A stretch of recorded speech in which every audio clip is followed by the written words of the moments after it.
Welcome to Evolve Inc. Today we are going to be putting tattoos up against each other to see what tattoo comes out on top. And this one is Stranger Things edition.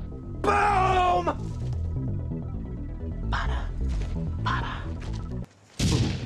We have this Hopper tattoo right here, Coffee and Contemplations. It's actually friggin' hilarious. And then we have this 11 dot work, almost panel art. Normally, for me, this would be an easy first pick because I love dot work, and this 11 tattoo is dot work. It's all dot work shading, and it is very well done. But this Hopper one almost is like, it's like a joke, but also on top of that, it almost gives it like American traditional vibes, which I do really love. And the way Hopper is posed, what you got going on there, buddy? It's kind of hilarious. All right, winner round number one has to go to the Hopper tattoo. It just gave me a laugh, and it's just very well executed. Oh, and by the way, make sure you're playing along in the comments too to see what tat should be on top. So the Hopper tattoo is going on to round two, but let's see what's next. Lexi, airdrop me another tattoo. All right, so the new Hopper tattoo, definitely awesome. This is something that I would get. Love the dot work all throughout the whole piece, and the smoke gives it a nice effect. Now, as much as I love the winner of last round, I'm going with the new Hopper tattoo, this black and gray dot work. This thing, very well done. Round number three, the winner of last round versus this almost kind of mirroring panel art of, it looks like 11 and a Demigorgon on the upside down. At first glance, I was smiling when I first saw this tattoo, but after further inspection and zooming in, what's going on with her face? She looks like she got a little jacked up and punched or something. I'm actually like I'm cracking up at the way her face looks. Now, if this was an instant reaction, I would probably go for this one, but after further inspection, looking at it for about a minute, I'm gonna say I'm sticking with the Hopper tattoo from last round. That one, flawless. This one has some kind of jankiness to it, and I can't get over that face. Next, we still have the Hopper tattoo versus, ooh, this is gonna be a tough one.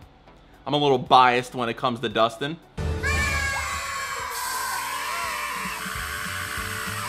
This is probably the toughest decision I made so far. That Dustin tattoo, it's pretty much flawless, but I just feel like it would add so much more to it if it had some kind of background behind it. I'm gonna go with the Hopper tattoo again. The tattoo's good. Next opponent.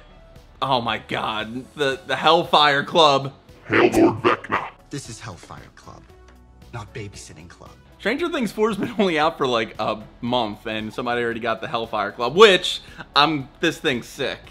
I'm biased of it because I love the Hellfire Club, obviously. I'm running into like the quality of tattoo versus like this thing is just awesome. All right, final answer. I'm going for the Hellfire tattoo. Haven't seen one of those before. I feel like it's pretty damn awesome, executed well, and I've seen a lot of Hopper tattoos before, so I'm going Hellfire.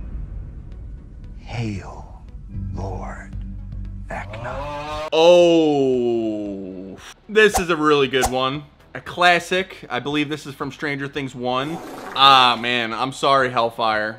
This one takes the cake. It's very well executed, and the colors on it look awesome. And you added that little upside down element, which makes it even cooler. Oh, I did actually see this recently. I actually posted this one on my Instagram story. This tattoo is flawless. I mean, the light portrayal all over her face looks really good. I do like how she is kind of like popping out of the panel, like off the skin. Oh man, this is gonna be a tough round. I'm gonna go with the 11 tattoo. This one, it's just too good.